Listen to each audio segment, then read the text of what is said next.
Саламатсыңарбы кымбаттуу окуучулар?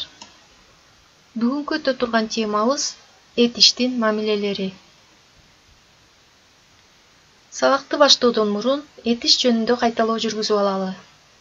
Этиш деген эмне? Этиш бул заттын кыймыл-аракетин, алабалын билдирүүчү сөз түркүмү. Этиш кандай сүйлөм мүчөсүнүн милдетин аткарат? Баяндоочтук, бышыктоочтук милдетти аткарат. Этиш түзүлүшүнө карай кандай болуп бөлүнөт? Жөнөкөй жана татаал. Этиштин чактарын айтып бергиле. Учур чак, келер чак, өткөн чак. Балдар, силер бүгүнкү сабакта этиштин мамилелери жөнүндө түшүнүк аласыңар.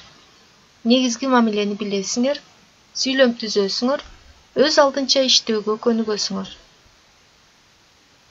Этиштин мамилелери.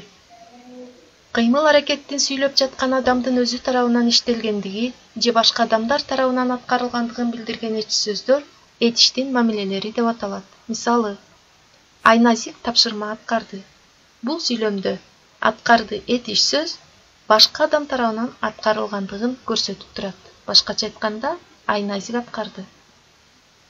Кийинки сүйлөмдө мен Айназикке тапшырма аткарттым. Бул жерде этиш сөзүбүз аткарттым.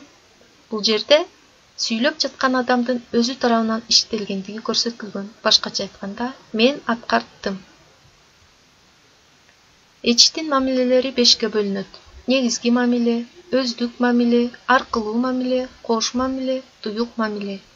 Негизги мамиленин өзүнө тиешелүү мүчөсү жок.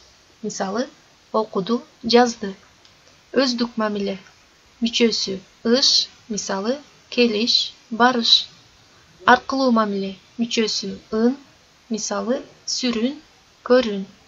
Кош мамиле мүчөсү ыл, мисалы, жазыл, бурул. Туюк мамиле мүчөлөрү дыр, кыз, каз, ар, кар, ыт, сат, ыр, ыз, мисалы, көргөз, аткар. Эми ушул этиштин мамилелеринин ичинен негизги мамилеге токтолсок. Кыймыл-аракет сүйлөп жаткан адам тарабынан аткарылгандыгын билдирген этиштер негизги мамиле деп аталат. Мисалы, Алтынай китеп окуду. Окуду негизги мамиле этиш. Негизги мамиле этиштин өзүнө тиешелүү мүчөсү жок. Ал этиштин башка мүчөлөрүн жасоого негиз болот. Мисалы, жаз, жуу, оку жана башка. Эми этиштин мамилелерине жуу деген этиш сөздү коюп көрөлү. Негизги мамиле жуу, кош мамиле жууш, ыш мүчөсү уланды, өздүк мамиле жуун, ын мүчөсү уланды, туюк мамиле жуул, ыл мүчөсү уланды, аркылуу мамиле жууду, дыр мүчөсү уланды. Тубаса жана туунду этиштердин бардыгы негизги мамилени түзөт. Мисалы, карынын сөзүн капка сал. Сал, тубаса этиш негизги мамилени түздү. Негизги мамиле этиштер сүйлөм ичинде баяндоочтук милдетти аткарат. Мисалы, өнөрлүү өлбөйт. Өлбөйт. Негизги мамиле этиш өнөрлүү эмне кылбайт? Өлбөйт. Сүйлөмдүн баяндоочу. Ким өлбөйт? Өнөрлүү сүйлөмдүн ээси өлбөйт, баяндоочтук милдетти аткарды. Эми тапшырмалар менен иштесек. Көп чекиттин ордуна этиштин мамилелеринин тиешелүү мүчөсүн улагыла. Нурай менен Урмат сабактарын окушту.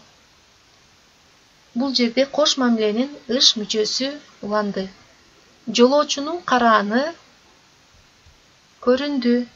Өздүк мамиленин ын мүчөсү уланды. Айназиктин иши макталды. Туюк мамиленин ыл мүчөсү уланды. Нурел бак отургузду. Аркылуу мамиленин кыз мүчөсү уланды. Экинчи тапшырма. Төмөнкү сүйлөмдөрдө негизги мамиледеги этишти таап, синтаксистик кызматын аныктагыла. Акылды акылмандан сура. Бул жерде эмне кыл сура. Негизги мамиледеги этиш баяндоочтук кызматты аткарат. Эрди жоо үстүндө көр, эмгекти иш үстүндө көр. Бул сүйлөм түзүлүшүнө карата татаал сүйлөм экен. Биринчи жөнөкөй сүйлөмүнөн эч сөздү табалы. Көр, эмне кыл, негизги мамиледеги этиш, баяндоочтук милдетти аткарат. Экинчи жөнөкөй сүйлөмдө дагы көр деген негизги мамиледеги этиш, баяндоочтук милдетти аткарды. Сараңдын сабасын теш, эмне кыл, теш, негизги мамиледеги этиш, бул дагы баяндоочтук милдетти аткарды. Эми балдар, силер өз алдыңарча төмөнкү сүрөттүн негизинде этиштин мамилелерин катыштырып, чакан текст жазгыла.